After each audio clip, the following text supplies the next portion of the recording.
Eh bien, je vous propose donc de rapporter ce qu'on appelle le CRAC, ou le rapport annuel 2022 de l'activité de Nantes Métropole Aménagement. Ça sera donc la dernière fois que je rapporterai au Conseil ce rapport, puisque nous avons désigné notre nouvelle représentante, Madame Berthet, au Conseil d'administration. Donc sur cette activité 2022, bon, je ne vais pas rentrer dans les détails, on a commenté ça en commission, mais très rapidement, je rappelle les missions de NMA.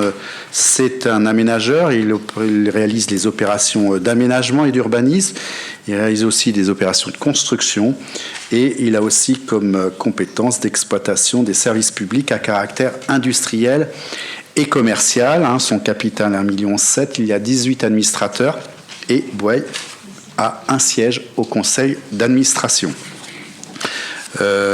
Donc je vais rapidement sur les 10 concessions. Alors, on liste toutes les concessions. Moi, je vais me concentrer sur la concession qui est gérée par NMA à Bouaye. C'est la ZAC donc des Ormeaux. Vieille concession, puisqu'elle a été confiée en 96, même le 11 avril 96, puis transférée à Nantes Métropole. Une opération qui est prévue pour 9 millions d'euros. Elle est réalisée à 93% en fin d'année 2022. On est bien sur un rapport d'activité 2022. Donc, rappeler les travaux donc, ont été réalisés, les travaux de dévoiement des eaux usées et du poste de pompage dans le cadre du foncier prévu pour le groupe scolaire, et puis la reprise des études avant-projet pour la viabilisation de 7 lots libres qui vont se construire le long de la route des Mares. Donc, c'est un rapport d'activité, il y a une petite projection sur l'année 2023, mais aujourd'hui nous la connaissons. C'est la livraison du Clos des Ormeaux, donc par Urbatis, si vous voyez sur la route de Victor Schœlcher sur la droite.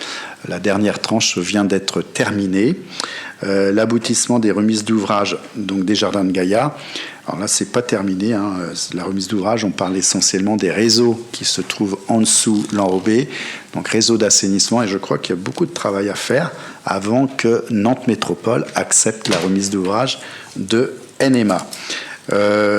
Donc signature des promesses de vente, c'est en cours puisque la commercialisation a été lancée pour les fameux 7 lots libres et les travaux de dévoiement du réseau de usées sont terminés. Voilà ce que je pouvais vous dire sur la concession gérée par NMA.